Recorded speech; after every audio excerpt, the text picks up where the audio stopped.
I should have known something was wrong the moment Daniel suggested that restaurant. He never picked places like that. Expensive, dimly lit, with chandeliers that cost more than our car. But that night, he insisted.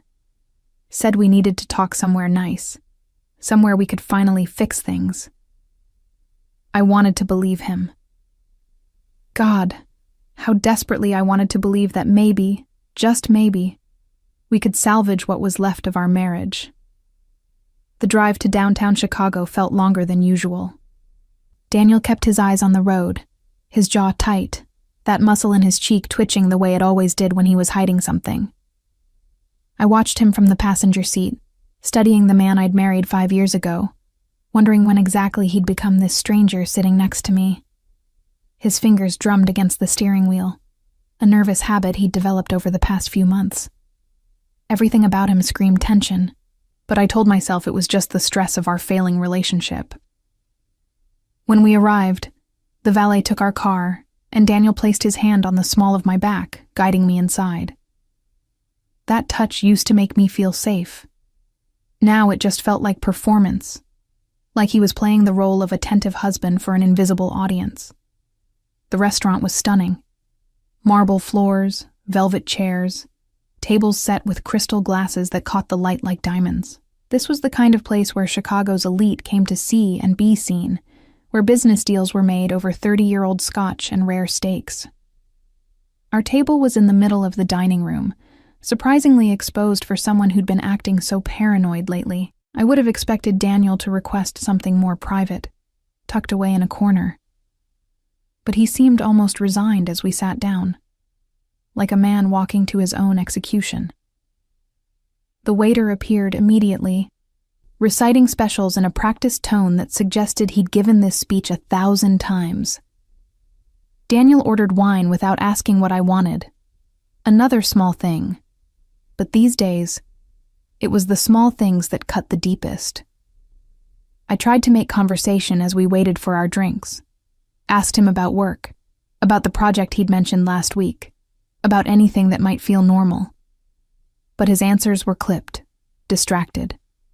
His eyes kept darting around the restaurant, never quite settling on me. And that's when I noticed his phone on the table, screen down, vibrating every few minutes with notifications he refused to check. The wine came. Daniel drank his glass too quickly, immediately pouring another. I sipped mine slowly, my stomach already knotted with anxiety. Something was happening, something he wasn't telling me, and the not knowing was eating me alive. We'd been married long enough that I could read his tells.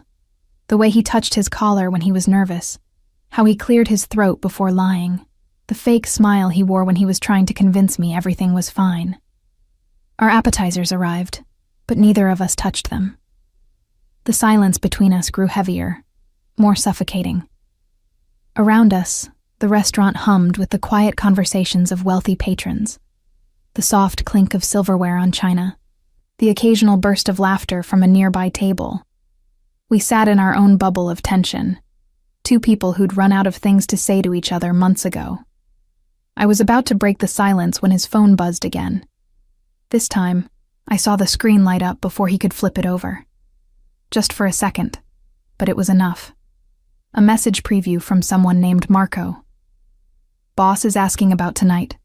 Don't fuck this up. My blood ran cold. Boss?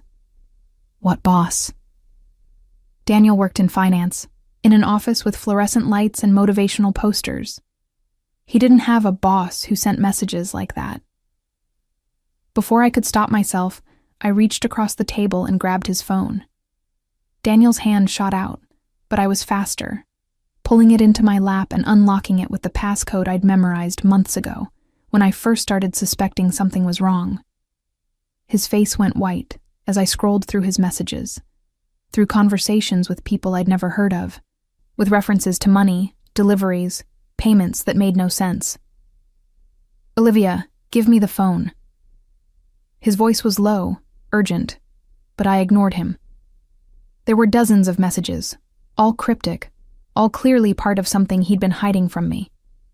References to debts, to jobs, to someone called DeLuca, who apparently controlled everything. My hands started shaking as I read through the evidence of a life I knew nothing about. "Who is Marco?" I asked, my voice trembling. "Who is DeLuca? What the hell have you gotten us into?"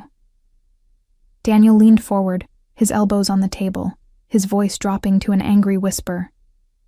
"This is not the place for this conversation. Give me the phone, and we'll talk about it at home." But I was done with his promises to talk later, done with his excuses and his lies. 6 months of strange behavior, of money disappearing from our accounts, of him coming home at odd hours smelling like cigarette smoke even though he'd quit years ago. 6 months of feeling crazy for suspecting him, of being told I was paranoid, that I was imagining things. And here was the proof, right in my hands, that I'd been right all along. "No," I said, my voice rising despite myself. "No more waiting. No more lies. Tell me right now what you've been doing. Tell me why you have messages from criminals on your phone. Tell me why someone named Marco is threatening you about tonight." People at nearby tables were starting to glance our way. Daniel's face flushed red with anger and something else. Fear. Real, genuine fear that made my stomach drop. "Olivia, I'm serious. Lower your voice. You don't understand what you're doing." But I was past caring about making a scene. I was past caring about anything except getting answers. "I don't care who hears us. I don't care if everyone in this restaurant knows what a liar you are. You've been lying to me for months, maybe longer, and I deserve to know why." The words came pouring out of me. Months of frustration and hurt and suspicion, finally finding release. I accused him of everything I'd been too afraid to say out loud. The affairs I suspected. The money I knew he was hiding. The late nights that had no explanation. My voice got louder with each accusation, fueled by wine and rage, and the liberating feeling of finally speaking my truth. Daniel's eyes widened, and he reached across the table, trying to grab my hand, trying to shut me up. "Olivia, please. Please. You need to stop talking right now. Lower your voice. You'll regret this later." There was something desperate in his tone, something beyond embarrassment or anger. It was pure terror. "Regret it? I already regret marrying you. I regret believing your lies, trusting you with our future, wasting 5 years of my life on someone who..." And that's when I saw it. The change in his expression, the way his face went from red to deathly pale in an instant. He wasn't looking at me anymore. He was looking past me, over my shoulder, at something, or someone, behind me. His mouth opened, then closed, then opened again, but no sound came out. I'd never seen him look like that before, like he'd just seen his own death walking toward him. The restaurant seemed to quiet around us, conversations dropping to whispers or stopping altogether. I felt a presence behind me, a shift in the air that made every hair on the back of my neck stand up. Slowly, reluctantly, I turned to look. The man standing 3 tables behind us was impossible not to notice, even though he'd clearly been sitting there the entire time. How had I missed him? He was impeccably dressed, in what I could tell even from a distance was a custom-tailored suit. Charcoal gray with subtle pinstripes that probably cost more than my yearly salary. His hair was styled in that effortlessly perfect way that spoke of expensive barbers and quality products, dark and sleek, with just enough silver at the temples to add gravitas without aging him. But it was his presence that truly commanded attention, the way he sat with absolute stillness, like a predator so confident in his position that he didn't need to move. He wasn't eating, I realized. His plate sat untouched in front of him, a glass of what looked like whiskey in his hand. And he was watching us. Not casually glancing over, not accidentally overhearing our fight. He was watching us with the focused intensity of someone studying a particularly interesting specimen. His dark eyes, even from this distance, seemed to see everything, understand everything, weigh everything on some internal scale I couldn't begin to comprehend. 2 men flanked him at his table, both built like walls, wearing suits that couldn't quite hide the bulk of their shoulders, or the telltale bulges that suggested they were carrying weapons. They weren't eating either. They were watching, just like their boss, alert and ready, their eyes scanning the restaurant with professional efficiency. I turned back to Daniel, and the look on his face confirmed what my instincts were screaming. This man, whoever he was why Daniel had been so desperate for me to keep quiet. This was the danger he'd been trying to warn me about. "Daniel?" I whispered, my anger suddenly evaporating into something much colder. "Who is that?" He couldn't seem to form words. His hands were shaking visibly now, his wine glass trembling as he lifted it to his lips and drained what was left. Sweat beaded on his forehead, despite the restaurant's perfect climate control. That's Lorenzo De Luca," he finally managed, his voice barely audible. The name hit me like a physical blow.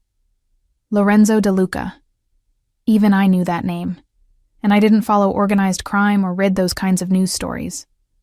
But you couldn't live in Chicago without hearing about the De Lucas, about the family that had their hands in everything from construction to shipping to God knows what else. The family that made people disappear when they became inconvenient. The family that the FBI had been trying to take down for 3 generations without success. Why? My throat was so dry I could barely speak. Why is Lorenzo De Luca watching us? Why does he care about our fight? Daniel's eyes met mine, and I saw something there I'd never seen before. Not just fear, but guilt so profound it seemed to physically pain him. "Because I work for him," he whispered. "Because I owe him money. Because—" He swallowed hard. "Because he's the reason I suggested we come here tonight. He wanted to see you." The words didn't make sense. They couldn't make sense. Daniel worked at a financial firm downtown. He had an office on the 14th floor with a view of the lake. He went to work in suits and came home complaining about quarterly reports and difficult clients. He didn't work for the Mafia. He couldn't work for the Mafia. But even as I tried to deny it, pieces started falling into place. The strange hours, the unexplained money problems despite his supposed raises, the phone calls he took in the garage, in the bathroom, anywhere I couldn't hear. The way he'd started drinking more, sleeping less, looking over his shoulder constantly. The way he'd changed from the man I married into this nervous, secretive stranger. "How long?" I asked, my voice hollow. "How long have you been working for him?" 8 months, Daniel admitted, and something in me broke. 8 months. Not weeks, not a recent mistake, but 8 months of living a double life, of lying to me every single day, of dragging me into something dangerous without my knowledge or consent. It started small, just some investment advice, moving some money around. But then, he ran his hand through his hair, a gesture of helplessness that would have made me sympathetic once. Now it just made me angry again. I made a mistake. Lost some of his money in a deal that went bad. He gave me a chance to make it right, but everything I tried just made it worse. "How much worse?" I demanded. "How much do you owe him?" $250,000. The number was so large it seemed abstract, impossible. We didn't have that kind of money. We barely had $50,000 in savings, and most of that was supposed to be for the down payment on the house we'd been planning to buy. The house that was never going to happen now, because my husband had apparently been gambling with Mafia money and losing. I wanted to scream. I wanted to cry. I wanted to pick up my wine glass and throw it at his lying face. But I couldn't do any of those things because Lorenzo De Luca was still watching us, and I was suddenly, terrifyingly aware that this restaurant, this conversation, this entire night had been orchestrated by him. We weren't here to fix our marriage. We were here because a Mafia boss had decided we needed to be here. "Why did he want to see me?" I asked, though part of me already knew the answer. "What does any of this have to do with me?" Daniel looked like he might be sick. He needed to know if you knew, if you were part of it, or if you were just collateral. The word hung between us like a death sentence. Collateral. That's what I was to the most dangerous man in Chicago. Not a person, not Daniel's wife, just collateral in a debt my husband had accumulated through his own stupidity and greed. The anger that flooded through me then was unlike anything I'd ever felt. It was pure, righteous fury at being reduced to a bargaining chip, at having my life put at risk without my knowledge, at being brought to this restaurant to be evaluated like livestock. "You son of a bitch," I hissed. "You brought me here so he could look at me? So he could decide if I was useful or just a loose end to tie up?" "It's not like that." "Then what is it like, Daniel? Explain to me how this is anything other than you serving me up to a criminal to save your own ass." And my voice had risen again, and this time I didn't care. Let the whole restaurant hear. Let Lorenzo De Luca hear every word.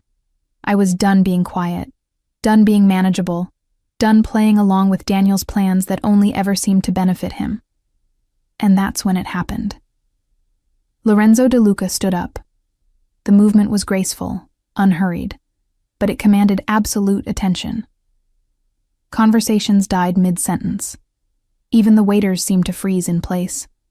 He said something quietly to the men at his table, then began walking toward us with the confidence of a man who owned not just the restaurant, but probably the entire block it sat on. He was taller than I'd realized, probably 6'2" or 6'3", with the kind of build that suggested he spent time in the gym but wasn't obsessive about it. The closer he got, the more details I noticed. The subtle pattern in his suit, the platinum cufflinks at his wrists, the watch that probably cost more than our car. But it was his face that held my attention. He was handsome in that dangerous way that made smart women stupid, with strong features, a jaw that could cut glass, and those dark eyes that seemed to see straight through every defense, every lie, every secret you'd ever kept. As he approached our table, I caught the scent of his cologne. Expensive, subtle, something with notes of leather and cedar that probably had a name I couldn't pronounce. He moved like a man completely comfortable in his own skin, like someone who'd never doubted his place in the world or his right to take up space in it. Daniel tried to stand, but his legs seemed to give out, and he half collapsed back into his chair. I remained sitting, frozen, unable to do anything but watch as Chicago's most feared crime boss stopped beside our table and looked down at us with an expression I couldn't quite read. "Good evening," Lorenzo said, his voice smooth and cultured, with just a hint of an accent that suggested Italian roots despite his perfect English. I hope I'm not interrupting. It was a polite fiction, of course. He knew exactly what he was interrupting, had probably heard every word of our fight. The slight curve of his lips suggested he found the entire situation amusing. Up close, he was even more intimidating. Not because he looked threatening, quite the opposite. He looked refined, civilized, like someone who belonged at charity galas and opera houses. But there was something in his eyes, a coldness beneath the charm, that reminded you exactly who and what he was. This was a man who could order someone's death between sips of wine and sleep soundly afterward. Daniel finally found his voice, though it came out embarrassingly high-pitched. "Mr. De Luca, we were just having a discussion," Lorenzo finished smoothly. "Yes, I gathered that. Quite a passionate one." His eyes moved to me, and I felt pinned by that gaze like a butterfly under glass. He studied me for a long moment, his expression thoughtful. "Mrs. Russo, I presume? Your husband has told me very little about you. An oversight on his part, I think." I didn't know what to say. Didn't know the protocol for meeting a mafia boss who your husband owed $250,000. Should I be polite? Defiant? Terrified? I settled for honest. "He's told me nothing about you until about 5 minutes ago, so I suppose we're even." Something flickered in Lorenzo's eyes. Surprise, maybe, or respect. One corner of his mouth twitched upward. Honest. I appreciate that. He pulled out the empty chair at our table and sat without asking permission, settling into it with the casual authority of someone who never needed to ask for anything. Daniel, why don't you tell your wife the truth? All of it. This time. I already told her. You told her the sanitized version.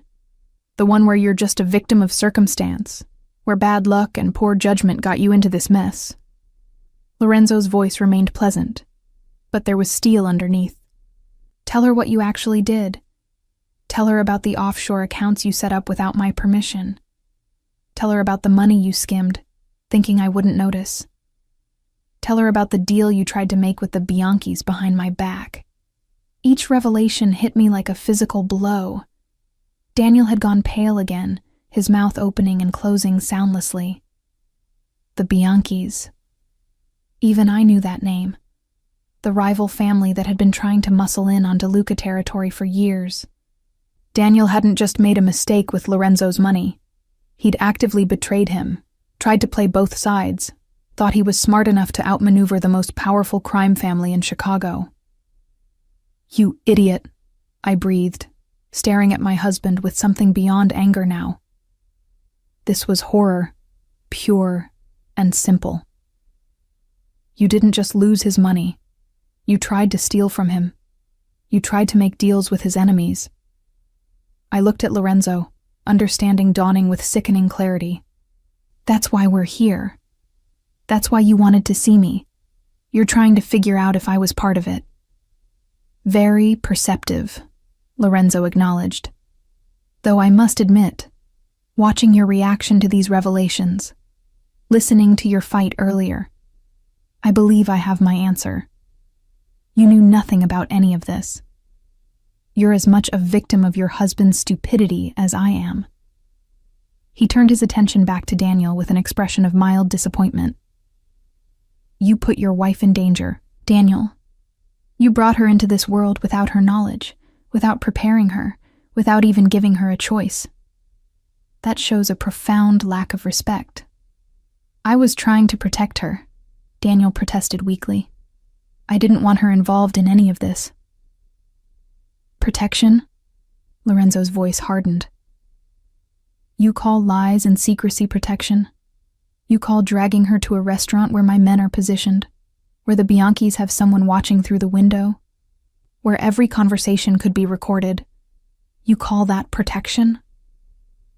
He shook his head slowly. No, Daniel, that's cowardice. That's using your wife as a shield while pretending you're keeping her safe. I felt ice water in my veins. The Bianchis are watching us right now? A man across the street with a telephoto lens, Lorenzo confirmed casually, as if discussing the weather. They've been trying to figure out my connection to your husband for weeks. Tonight's little scene has probably given them all the confirmation they needed. By tomorrow morning, they'll know everything, including where you live, where you work, the names of your friends and family. The restaurant seemed to tilt around me. This wasn't just about Daniel's debts anymore. This was about rival crime families and surveillance and being a target in a war I didn't even know was happening. I need to leave, I said, starting to stand. I need to go home. Pack. Get out of the city. Sit down, Mrs. Russo. It wasn't a request. Lorenzo's voice had gone cold, and for the first time, I heard the authority that made grown men fear him. I sat, my legs trembling. Running right now would be the worst possible decision. The Bianchis would interpret it as guilt, as proof that you're involved in whatever they think your husband has been doing. You'd have a target on your back before you made it to the highway. Then what am I supposed to do? I could hear the hysteria creeping into my voice. Just sit here and wait for someone to kill me because my husband is a lying, cheating, backstabbing... I'm trying to fix this, Daniel interrupted desperately. Mr. DeLuca, I told you, I'm working on getting the money. The investment I mentioned, it's going to pay off next month, and then I can pay you back everything, plus interest. Just give me a little more time. Lorenzo laughed, but there was no humor in it. The investment that doesn't exist? The one you invented to buy yourself another few weeks? He pulled out his phone, tapped a few times, then turned the screen toward Daniel. I couldn't see what was on it, but I watched my husband's face crumble as whatever hope he'd been clinging to evaporated. I've had people checking your story since you first mentioned this miraculous investment. There is no deal. There is no money coming. There's just more lies stacked on top of lies. But I can still— You were planning to run, Lorenzo interrupted quietly. Friday night, you had tickets to São Paulo, a bag packed in your car trunk, and $50,000 in cash withdrawn from your accounts over the past 3 weeks. You were going to disappear and leave your wife here to face the consequences of your actions. The words landed like bombs. I stared at Daniel, waiting for him to deny it, to explain, to give me any reason not to believe what Lorenzo was saying. But he couldn't meet my eyes. He just sat there, shoulders slumped, caught in a lie so big that there was no way to talk his way out of it. You were going to leave me, I said flatly. It wasn't a question. The evidence was right there in his guilty silence, in the way he wouldn't look at me. You were going to take our money and run to Brazil while I stayed here to deal with the mafia and your debts and God knows what else. I was going to send for you, he mumbled. Once I got settled, once I figured things out, I was going to bring you down there. Liar! The word exploded out of me. I was standing again, no longer caring about Lorenzo or the Bianchis or anyone else.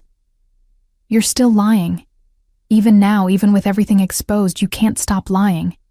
Lorenzo watched our confrontation with the detached interest of someone observing a particularly engaging play. He sipped his whiskey, occasionally glancing at his men to ensure the restaurant remained secure, but mostly he just observed. And somehow that made it worse. Knowing that our marriage's final implosion was entertainment for Chicago's most dangerous criminal. The tickets were one way, Lorenzo added helpfully, pulling out another piece of information like a magician producing cards. Both tickets, both in your husband's name. There was never any plan to bring you, Mrs. Russo. He was going to disappear, let you face the music alone, and probably start a new life with whatever money he managed to steal. Daniel's face had gone from pale to almost gray. That's not. I was going to change the second ticket to her name later once. Show her the document, Lorenzo interrupted, his voice taking on that steel edge again. The one you had drawn up last week. Go ahead, Daniel. Show your wife what you were really planning. My husband's hands shook as he pulled out his phone, scrolled through it, then reluctantly turned it toward me. It took me a moment to understand what I was looking at. Legal documents, something about power of attorney and estate planning, and divorce papers. Unsigned, undated, but clearly prepared and ready to file, with a settlement that left me with nothing, that somehow transferred all our joint assets into accounts I didn't have access to. You were going to divorce me, I said numbly. You were going to clean out our accounts, file for divorce while you were in Brazil, and leave me with nothing. I needed a clean break, Daniel said, and there was almost something like defiance in his voice now. You don't understand the pressure I've been under, the things I've had to do just to survive. I made some mistakes, yes, but I was trying to fix them. The only way out was to start over, and I couldn't do that if I was still tied to— He cut himself off, but the damage was done. Tied to me. That's what he was going to say. His wife of 5 years, the woman he'd promised to love and cherish, had become an anchor he needed to cut loose.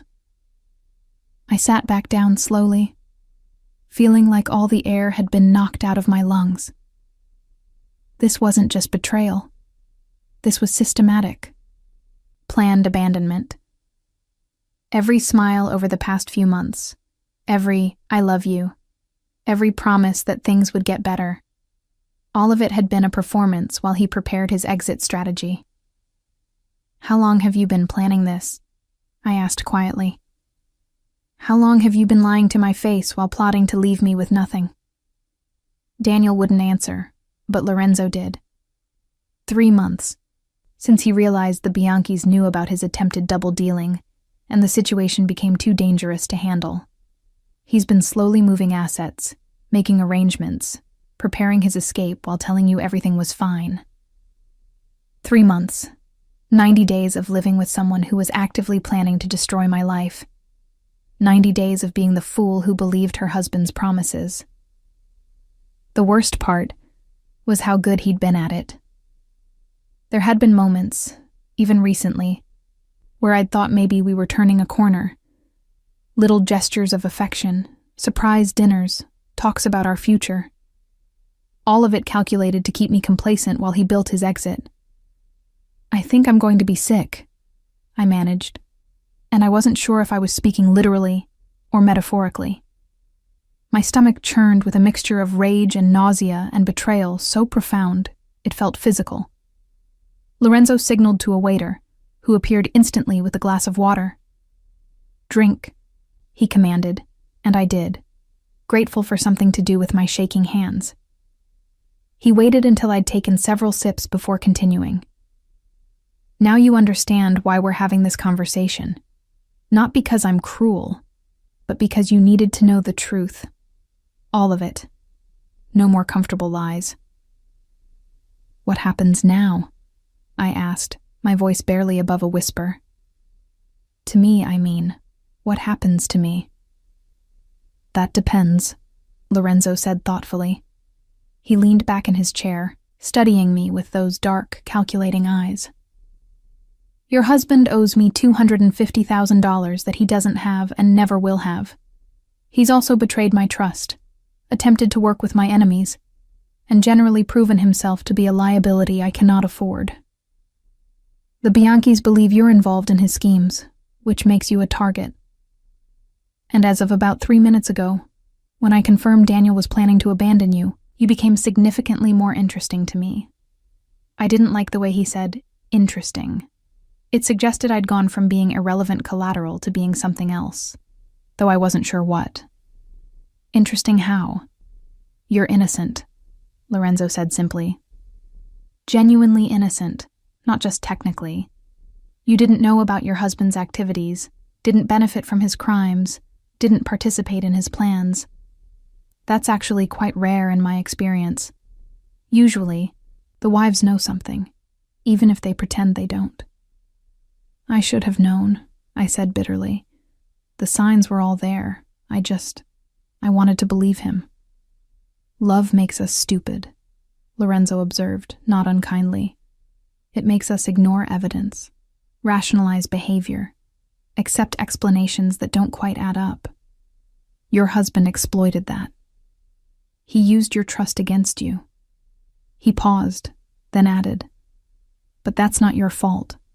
That's his." It was such a strange moment, sitting in a restaurant with a mafia boss who was showing me more understanding and honesty than my own husband had in months. I should have been terrified of Lorenzo, should have been trying to escape, should have been doing anything except feeling grateful that someone was finally telling me the truth. "So, what are my options?" I asked, trying to focus on practicalities instead of the emotional devastation. Because it sounds like I'm in danger whether I stay or go, whether I'm involved or not. "Smart question," Lorenzo approved. He finished his whiskey, set the glass down with precise care. "Option 1. You walk out of here tonight, go home, pretend this conversation never happened. The Bianchis will continue to believe you're involved, will eventually move against you to hurt your husband. You'll spend the rest of your life looking over your shoulder, never knowing when the threat will materialize." "That's a terrible option." "Yes, it is. Option 2. You testify against your husband, turn state's evidence, tell the authorities everything you know, which admittedly isn't much. You'd go into witness protection, get a new identity, start over somewhere far from Chicago. Of course, that assumes the authorities can actually protect you, which is a generous assumption given how many people I have on various payrolls." "Also terrible. Also yes." Lorenzo's lips curved into something that might have been a smile if it had reached his eyes. "Option 3 is more complicated, and it requires you to trust me, which I realize is asking a lot given the circumstances. I almost laughed at the absurdity. Trust you? You're a crime boss. You're the person I should trust least in this entire situation. Am I? He tilted his head slightly. I'm the only person who's been honest with you tonight. I'm the only one who's shown you evidence instead of lies. I'm the only one who hasn't tried to manipulate you for my own benefit. He gestured toward Daniel, who'd been silent during this exchange, looking smaller and more pathetic with each passing minute. Can you say the same about your husband? He had a point, as much as I hated to admit it. Daniel had done nothing but lie, manipulate, and betray me. Lorenzo, for all his criminal activities, had at least been straightforward. There was something refreshing about that, about dealing with someone whose evil was honest instead of hidden behind promises and wedding vows. What's option 3? I asked, not sure I wanted to know, but certain I needed to hear it. Lorenzo leaned forward, his elbows on the table, his expression becoming serious. You accept my protection. You let me handle the situation with your husband, with the Bianchis, with all the complications he's created. In return, you provide me with something I need. I don't have any money, I said quickly. I don't have information or connections or anything valuable to. You have yourself, Lorenzo interrupted. Your reputation, your innocence. He held up a hand to forestall my protest. Not in any way you're imagining. I don't need or want that kind of leverage. What I need is exactly what you are. Someone genuinely uninvolved. Someone the authorities will believe. Someone who can be a witness to certain events, without any suspicion of bias. I stared at him, trying to understand. You want me to be your alibi? Among other things. I need someone whose word would be trusted in legal settings, whose background check would come up clean, whose testimony would be believed because they have no connection to my organization beyond being a victim of circumstances. He watched my face carefully. I'm not asking you to lie. I'm not asking you to commit crimes. I'm asking you to be in certain places at certain times, to truthfully report what you see, and to allow your presence to provide context for my activities. It was manipulation, but at least it was honest manipulation. He was being clear about what he wanted and what he was offering in return. And if I say no, then we're back to options 1 or 2, neither of which ends well for you. Lorenzo's voice was matter of fact, not threatening, just stating reality. Your husband has created a situation where you have no good choices, only less bad ones. I'm offering you the least bad option. I looked at Daniel, really looked at him, trying to find any reason to choose him over this terrifying alternative.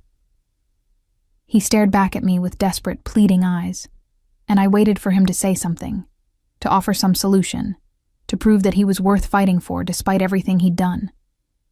But he just sat there, silent and defeated, knowing he had no cards left to play. Please, Liv, he finally whispered, using the nickname that had once made me smile. Don't do this. Don't trust him.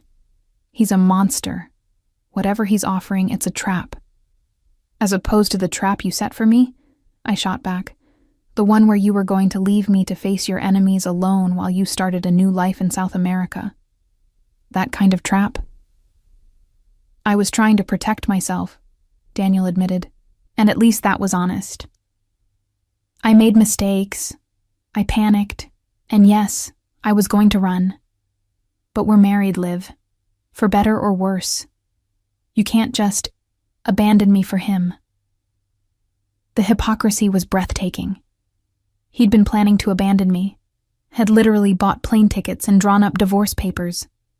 But now he wanted to invoke the sanctity of our marriage vows. I felt something inside me finally snap. Some last thread of loyalty or hope or whatever had been keeping me tethered to this man. You abandoned me first, I said quietly.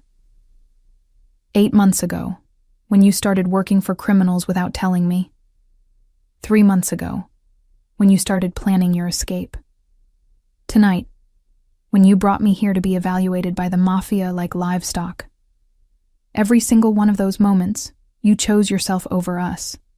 So don't you dare lecture me about abandonment. Lorenzo had been watching this exchange with interest, but now he spoke up. Mr. Russo, I think you should know that your wife's decision, whatever it is, won't actually affect your situation. You owe me money you don't have. You betrayed my trust. You tried to work with my enemies. Those facts remain true regardless of what Mrs. Russo chooses to do. Daniel's face crumbled. Please, I have a family. You had a family, I corrected coldly. You gave that up when you decided we were expendable. The truth was, I'd already made my decision. Maybe I'd made it the moment I read those messages on his phone, or when Lorenzo revealed the divorce papers, or when I realized Daniel had been planning to leave me to face his mistakes alone. The specifics didn't matter. What mattered was that I understood, with perfect clarity, that staying with Daniel meant drowning with him. And I wasn't ready to drown. I'll do it, I told Lorenzo. I'll accept your protection, provide whatever testimony you need, be wherever you need me to be. In exchange, you keep me safe from the Bianchis and anyone else who might see me as a target. A wise choice, Lorenzo said with satisfaction. He pulled a card from his pocket and slid it across the table to me. This number reaches me directly, 24 hours a day. Use it if you need anything. And I mean anything. Food, money, medical care, legal assistance, or just someone to talk to. You're under my protection now, which means your well-being is my responsibility. I took the card, feeling its expensive weight in my hand. It was simple. Cream-colored cardstock with just a phone number embossed in black. No name, no address, nothing to identify who it belonged to. But I knew that number would connect me to more power than I'd ever had access to in my life. What about him? I asked, nodding toward Daniel without looking at him. I couldn't look at him. If I looked at him, I might see something that would make me doubt, and I needed to be certain about this. Your husband and I have matters to discuss, Lorenzo said diplomatically. They don't concern you anymore. I'll have Marco drive you home so you can collect anything you want to keep.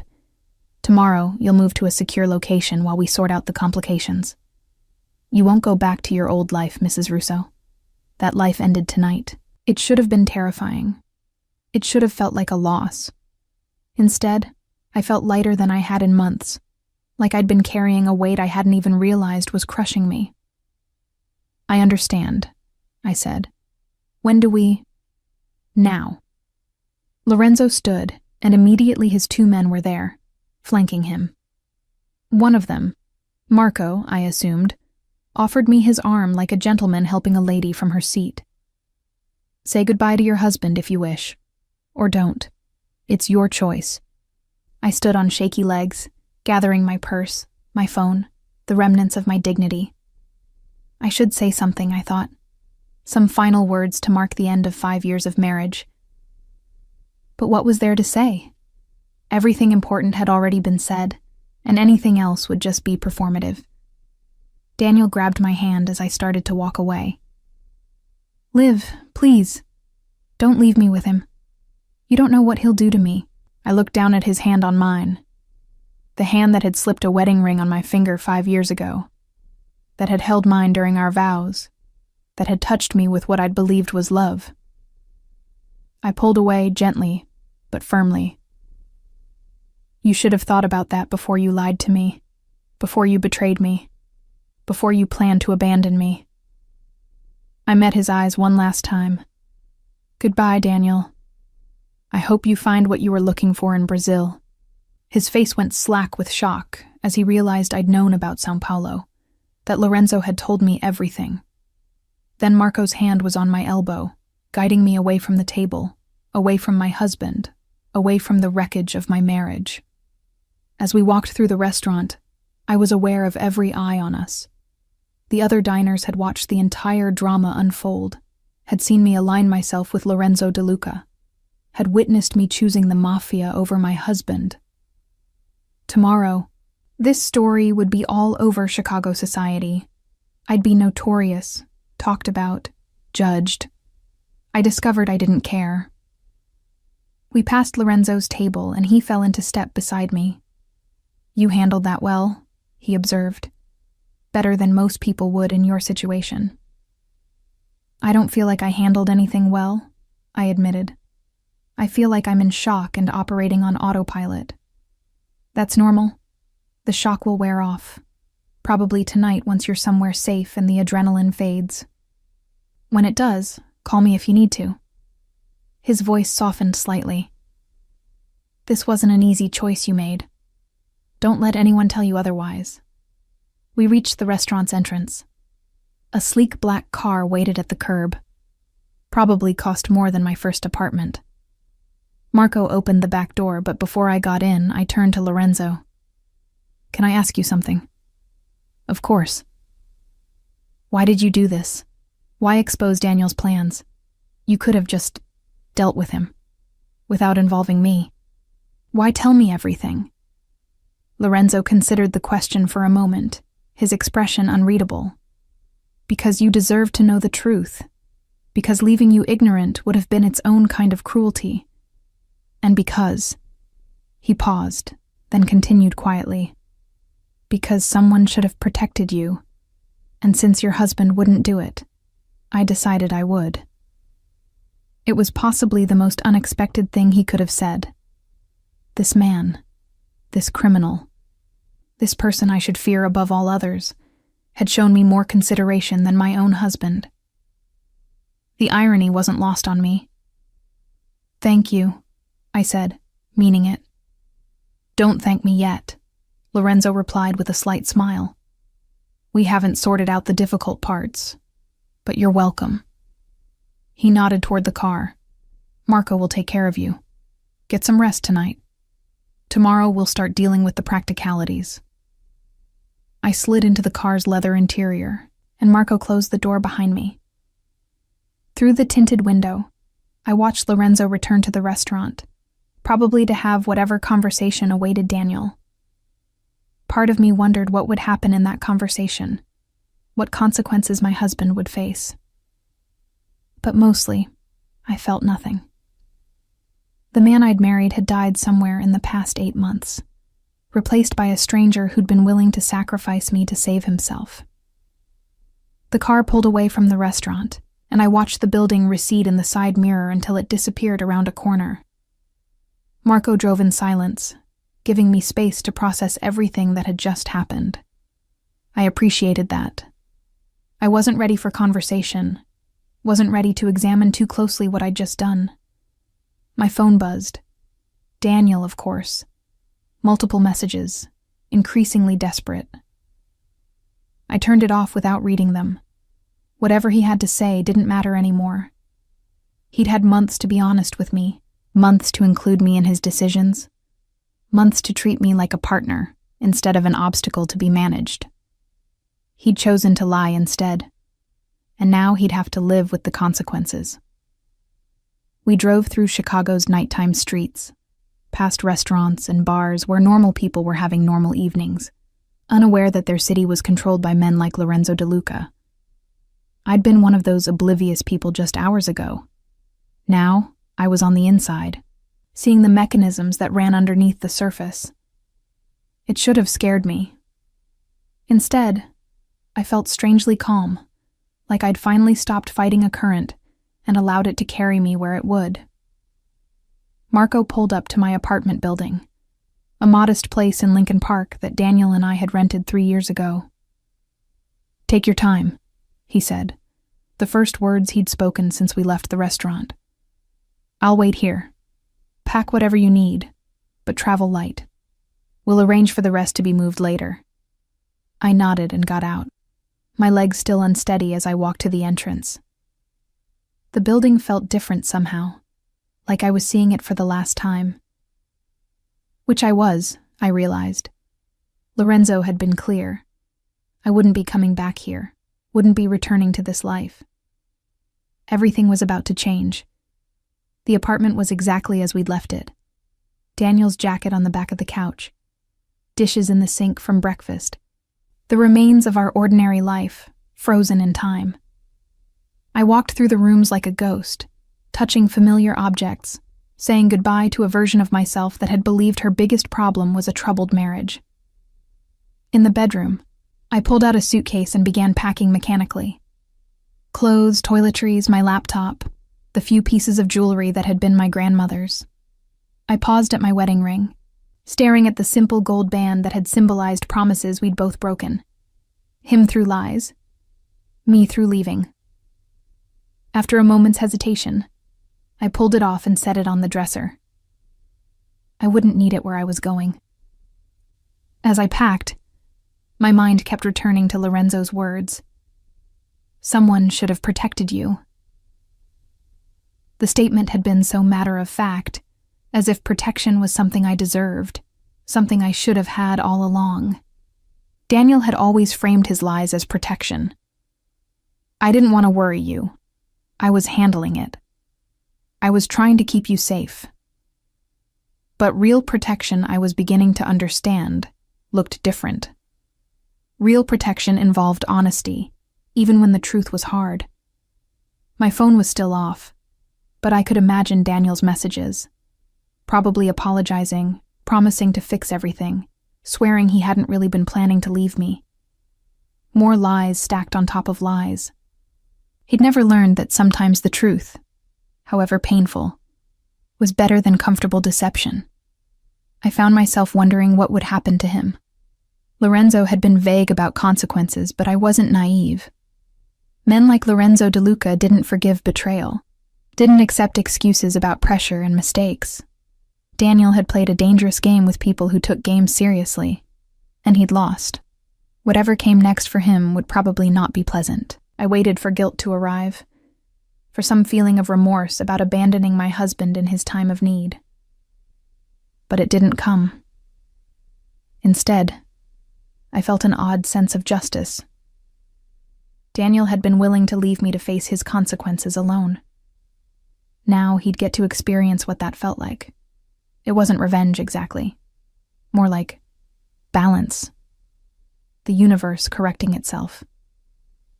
The suitcase was nearly full when I heard a key in the lock. I froze, my heart suddenly pounding. That couldn't be Daniel. He was still at the restaurant with Lorenzo. But who else had keys to our apartment? The door opened, and I heard footsteps in the living room. Male footsteps, heavy and unfamiliar. I grabbed my phone, turned it on, ready to call Marco or Lorenzo or the police. But before I could decide who to call, a voice rang out. "Mrs. Russo? Marco sent me to help with your bags. Name's Tony." I sagged with relief, then felt foolish for being scared in my own home. Except it wasn't my home anymore, was it? This was just a place I used to live, a shell I was leaving behind. "I'm almost done," I called back. "Just a few more minutes." Tony appeared in the bedroom doorway. Another large man in an expensive suit, clearly one of Lorenzo's people. He looked around the room with professional interest, probably cataloging exits and security risks out of habit. "Take your time, ma'am. Though Mr. De Luca did ask me to mention that your husband's family has been trying to reach you. His mother called the restaurant about 10 minutes ago, very upset. You might want to prepare for that." Of course. Daniel would have called his mother, probably crying about how I'd abandoned him, how I'd chosen a criminal over family. She'd believe him too. Mrs. Russo had always thought her son could do no wrong, had always found ways to excuse his mistakes and blame others. I'd be the villain in whatever story he told. "Let them be upset," I said, surprised by the hardness in my own voice. "They don't know the truth, and I'm not interested in explaining it to them." Tony nodded approvingly. "Good. Family loyalty's important, but not when it's misplaced. Your husband made his choices. You made yours. That's all anyone needs to know." It was oddly comforting, hearing that pragmatic assessment from a stranger. I finished packing, zipped the suitcase closed, and took one last look around the bedroom. 5 years of marriage, reduced to one bag. It should have felt sad. Instead, it felt liberating. "I'm ready," I told Tony. He took my suitcase, and I followed him back through the apartment, turning off lights as I went. At the door, I paused, looking back at the empty rooms. Somewhere in this apartment was the woman I'd been this morning. Naive, trusting, determined to fix her failing marriage. That woman was gone now, replaced by someone harder. Someone who'd learned that sometimes survival meant making impossible choices.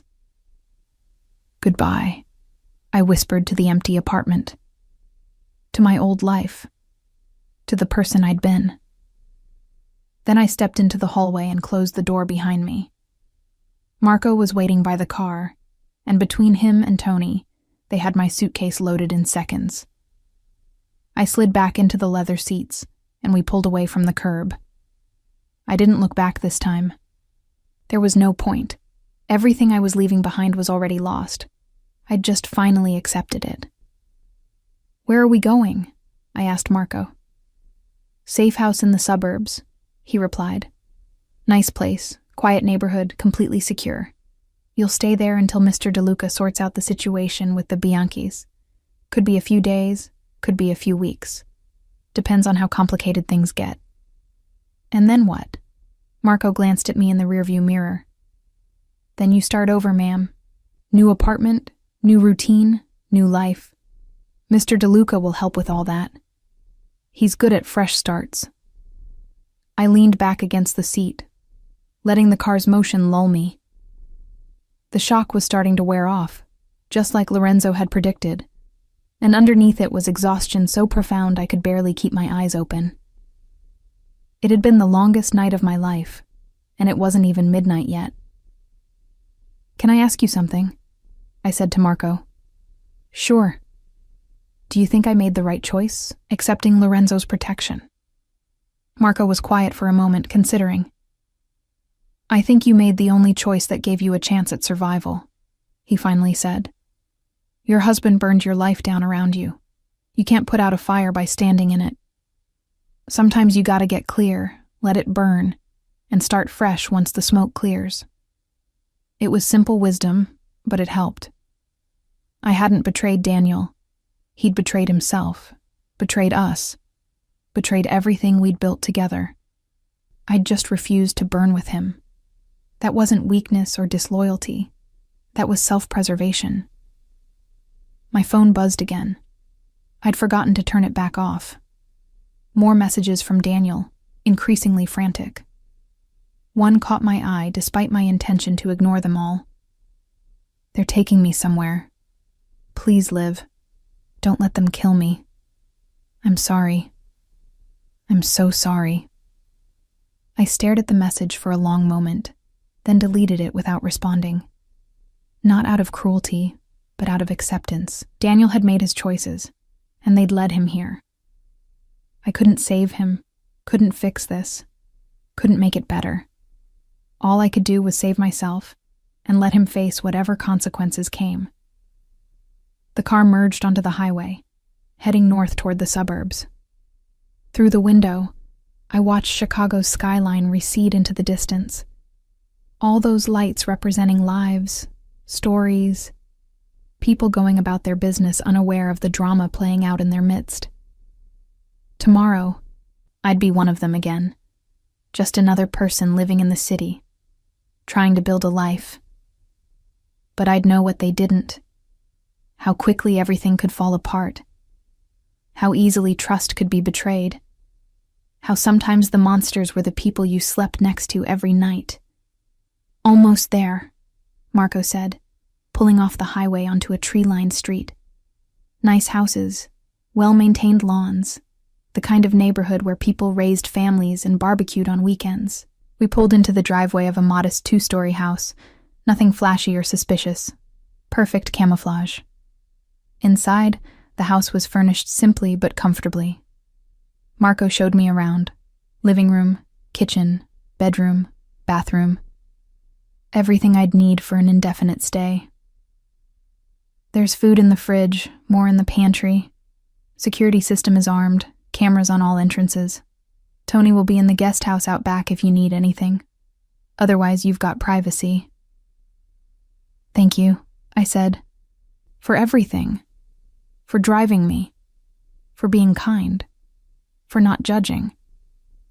Marco's expression softened slightly.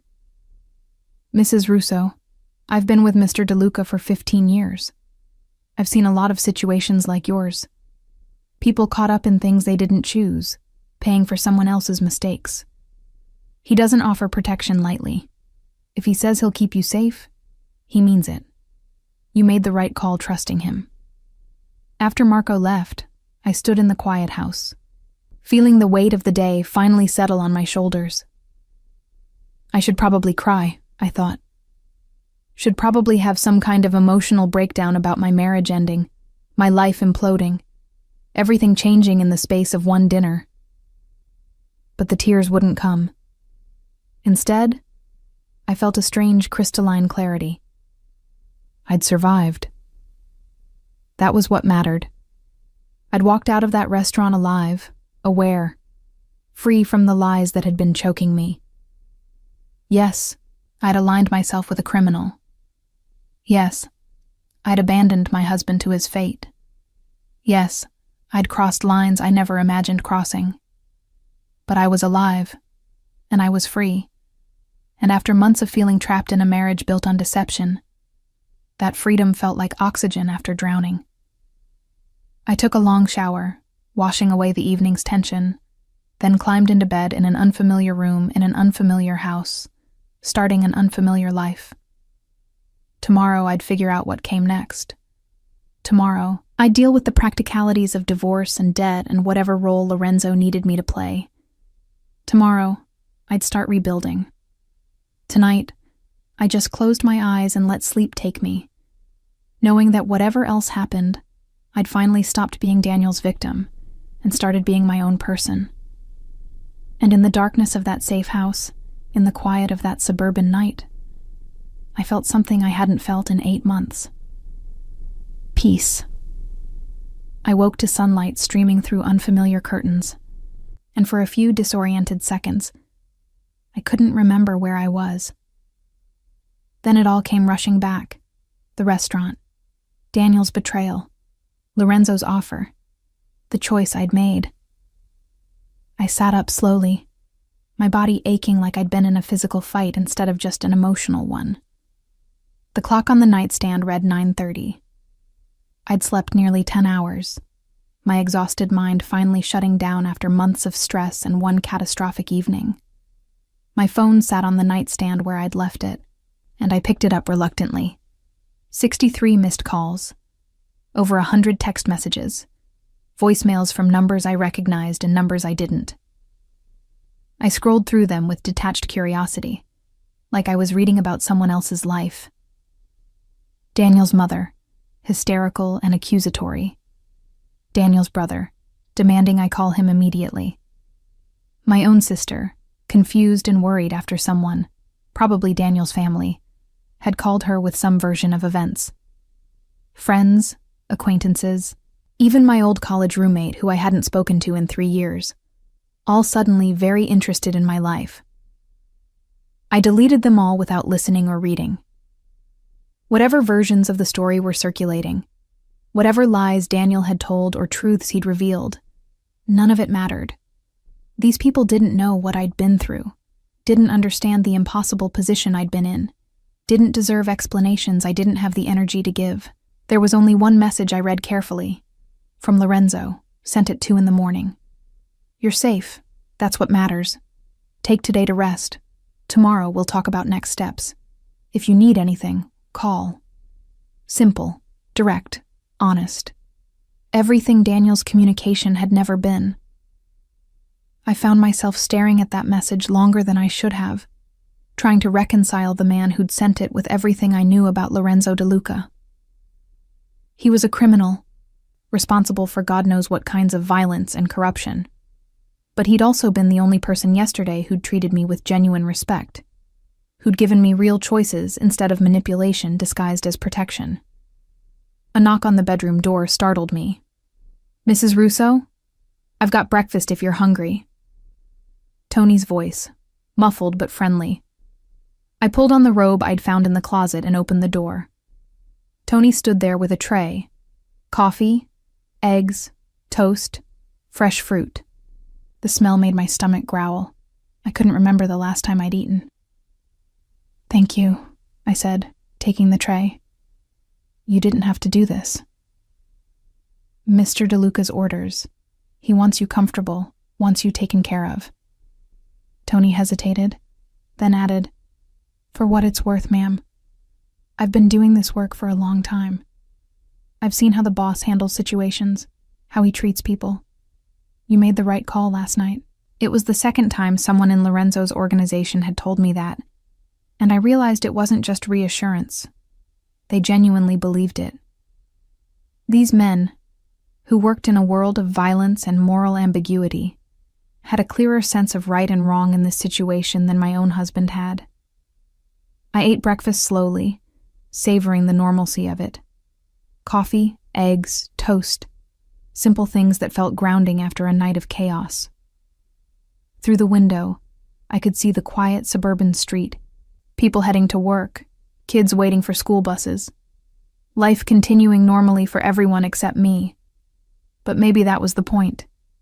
Maybe I could find my way back to normal, eventually.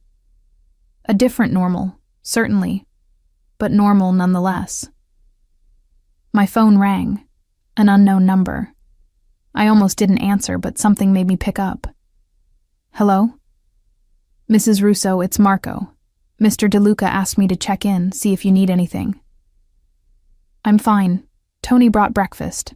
The house is comfortable." I paused. "Can I ask you something?" "Of course." "Daniel, what happened after I left?" Marco was quiet for a moment. Mr. DeLuca had a conversation with him.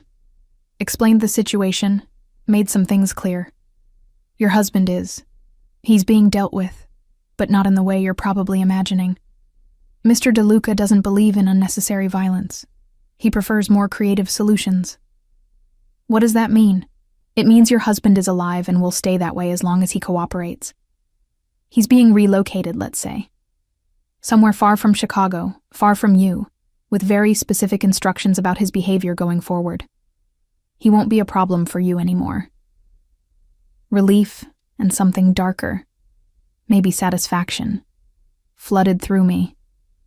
Daniel was alive, but gone, removed from my life as thoroughly as if he'd died.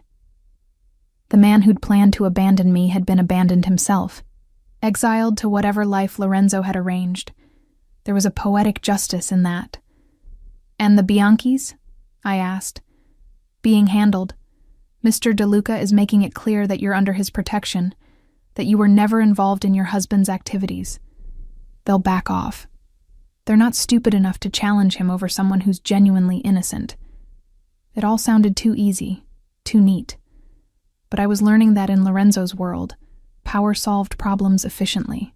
He didn't need elaborate plans or careful negotiations. He simply made decisions and enforced them. And people fell in line because the alternative was worse. "Thank you for telling me," I said. "I know you probably weren't supposed to share details." Marco chuckled. "Mr. DeLuca figured you'd ask. He said to tell you the truth. He doesn't believe in keeping you in the dark about things that affect your safety." After we hung up, I spent the morning exploring the house more thoroughly. It was surprisingly homey. Books on the shelves, comfortable furniture, a kitchen stocked with actual food instead of just basics. Someone had put thought into making this place livable, not just secure. I wondered how many other people had stayed here, how many other lives Lorenzo had temporarily housed while sorting out their complicated situations. Around noon, my phone rang again. This time, Lorenzo's name appeared on the screen. I answered immediately, surprised by how steady my voice sounded. "Hello?" Mrs. Russo, how are you feeling?" His voice was warm, concerned in a way that seemed genuine despite everything I knew about him. Confused, exhausted, relieved, terrified, all of the above? I tried to laugh, but it came out shaky. "I'm not sure what I'm supposed to feel right now. Whatever you're feeling is valid. You went through something traumatic. Give yourself permission to process it without judgment." He paused. "I'm calling because I wanted to explain what happens next. You deserve to understand the situation fully." I sat down on the couch, bracing myself. "I'm listening." "First, your husband. He's been relocated to a small town in Montana, given a job at a lumber mill, and provided with basic accommodations. He'll work there for the next 5 years, sending 70% of his earnings to pay down his debt to me. If he complies, if he stays where he's put and doesn't cause trouble, he'll eventually be free to start over somewhere else, if he doesn't comply." Lorenzo let that hang, the implicit threat clear. "Montana," I repeated, almost laughing at the absurdity. Daniel, who couldn't handle a day without Starbucks and high-speed internet, stuck in rural Montana. That seems almost worse than killing him. That's the idea. Death is quick. Exile is prolonged consequence. He'll have years to think about what he did, to understand that his choices led him there. Lorenzo's voice hardened slightly. And more importantly, he'll be too far away and too monitored to ever bother you again. "What about the divorce?" I asked. "I assume I should file." "Already being handled. I have lawyers drawing up papers that will be very favorable to you. You get to keep all marital assets. He assumes all debts. And there's a clause preventing him from ever contacting you or entering Illinois again. He'll sign them. I'll make sure of that. Within a few months, you'll be legally free." It should have felt wrong, having a crime boss orchestrate my divorce. But honestly, it just felt efficient. Daniel had created this mess. Letting Lorenzo clean it up seemed appropriate somehow. "And me?" I asked. "What happens to me? You mentioned needing my help with certain things." "Yes. Let me be clear about what I'm asking because I want no misunderstandings between us." Lorenzo's tone became businesslike. "I need someone with a clean background, someone law enforcement would never suspect of being associated with my organization. Someone who can be present at certain business meetings, social events, charitable functions. Your presence would provide legitimacy, would make things appear above board." "So I'd be." "What? Your arm candy? Your fake girlfriend?" And I couldn't keep the skepticism from my voice. "No." Lorenzo sounded almost offended. "Nothing romantic, nothing that would compromise you in that way. Think of it more as, you'd be my associate, my consultant on certain legitimate business ventures I'm developing. I'm expanding into legal enterprises, real estate development, restaurant groups, charitable foundations. I need someone smart, presentable, and unconnected to my past activities to help manage those ventures." I processed this carefully. "You're asking me to help you launder money. I'm asking you to help me build legitimate businesses that happen to be funded by money from less legitimate sources. There's a difference. The businesses themselves will be entirely legal, will provide real jobs, will contribute to the community. Your role would be completely above board, attending meetings, signing documents, appearing at events. Nothing you'd do would be illegal, but it would be connected to illegal money." "Welcome to Chicago," Lorenzo said dryly. "Half the buildings in this city were built with mob money at some point. The question isn't whether the money's clean. It's whether what's being done with it creates something good, or something harmful. It was sophistry, but I couldn't entirely dismiss it. And honestly, what choice did I have? I needed Lorenzo's protection, needed his resources to rebuild my life. If the price was lending my respectable face to his business ventures, was that really so terrible? Especially if those ventures were actually legitimate, actually helped people. How long would this arrangement last? I asked. A year, maybe 2. Long enough to establish these businesses, get them running independently. After that, you'd be free to walk away with enough money to start whatever life you want. And more importantly, you'd have my protection permanently. Anyone who threatened you would be threatening me. A year or 2 of my life, in exchange for safety and financial security. It seemed like a fair trade, especially compared to the alternatives: witness protection, living in fear, trying to rebuild from nothing while looking over my shoulder constantly. I need some time to think about this, I said, though I already knew what my answer would be. Of course. Take all the time you need. But Olivia? He used my first name for the first time, and somehow that felt significant. I want you to understand something. This isn't a trap. This isn't me manipulating you into something you can't escape. If at any point you want out, if you're uncomfortable or feel unsafe, you tell me and we'll find another solution. I don't keep people in my life against their will. The sincerity in his voice was startling. Why are you being so accommodating? You're not known for your kindness. Lorenzo laughed, a genuine sound that transformed his voice. No, I suppose I'm not. But I have rules, Olivia. I don't hurt innocents. I don't exploit people who've already been exploited. Your husband put you in an impossible situation. I'm simply offering you a way out that benefits us both. That's not kindness. That's good business.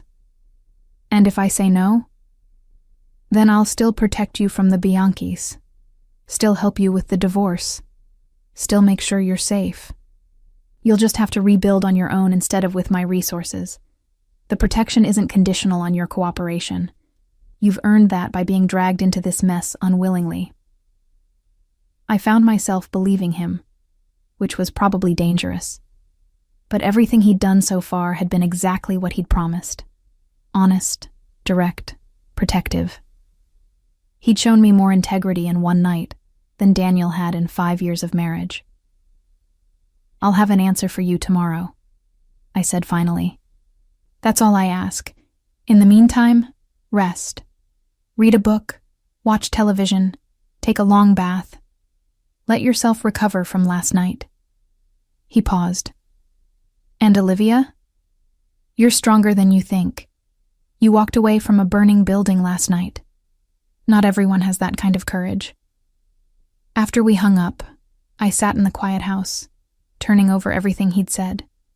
A year or 2 working with Lorenzo, helping him build legitimate businesses, in exchange for protection and money and a chance to start over. It wasn't what I'd imagined my life would look like when I woke up yesterday morning, but then nothing about my life was what I'd imagined.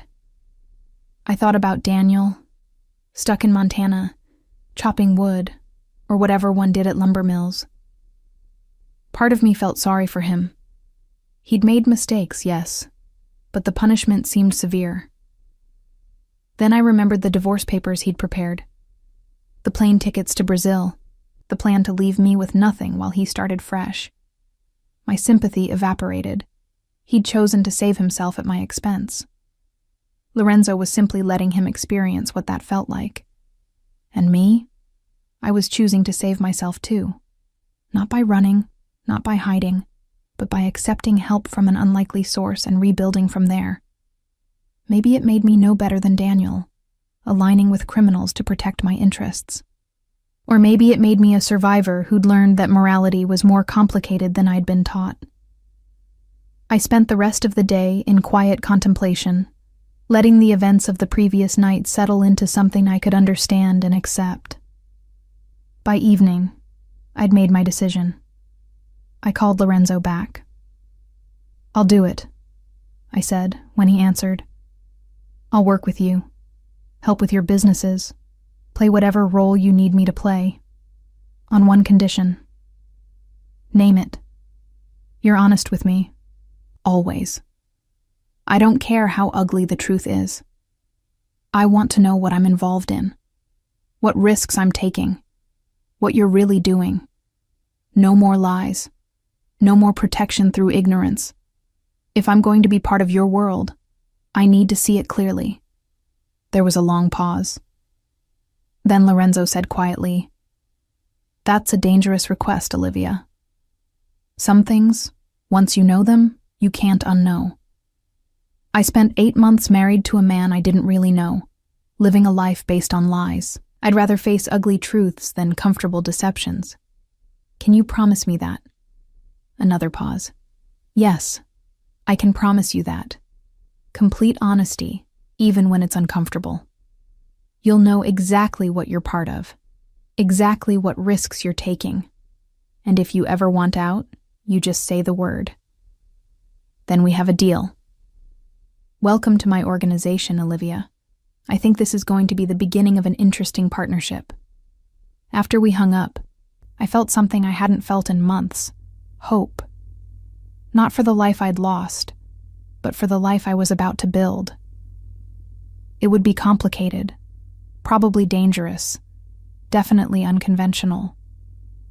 But it would be mine, based on choices I'd made with full knowledge of the consequences. I walked to the window and looked out at the quiet suburban street, now dark except for streetlights and the warm glow from other houses. Families were having dinner, watching television, living their normal lives. I'd never have that kind of normal again. But maybe I'd find something better. A life built on truth instead of lies, on strength instead of naivety, on choices instead of circumstances.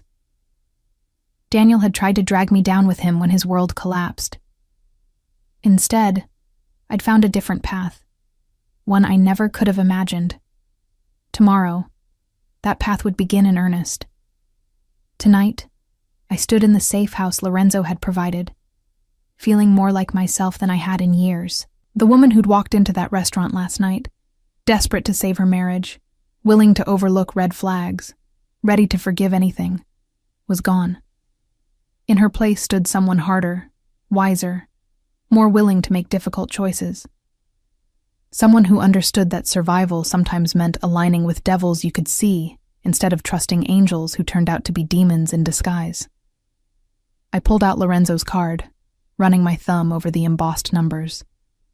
This small piece of cardstock represented safety, power, protection, things I'd thought my marriage would provide but never had. Now I'd found them in the last place I expected, from a man I should fear, but somehow trusted more than the one I'd vowed to spend my life with. My phone buzzed one last time. A message from Lorenzo. "Sleep well, Olivia. Tomorrow we start building your new life." I smiled at that message, feeling a flutter of something that might have been excitement, or anticipation, or just relief at finally having a plan. I replied simply, "Looking forward to it." Then I turned off my phone, climbed into bed in my temporary sanctuary, and let myself drift off to sleep. No more nightmares about Daniel's lies. No more anxiety about money or danger or uncertainty. Just the quiet confidence that came from finally taking control of my own fate, even if it meant accepting help from Chicago's most dangerous man. Outside, Tony kept watch in the guest house. Somewhere in the city, Lorenzo orchestrated whatever needed orchestrating. And in Montana, Daniel was probably settling into his new life, learning what exile felt like. But here, in this quiet bedroom, in this safe house, I was simply at peace for the first time in months. The old Olivia, the trusting wife, the woman who'd believed in fairy tales and happy endings, was dead. The new Olivia, the survivor, the one willing to make hard choices, was just being born. And tomorrow, under Lorenzo De Luca's protection and guidance, she would learn exactly what she was capable of becoming. I closed my eyes and surrendered to sleep, ready for whatever came next.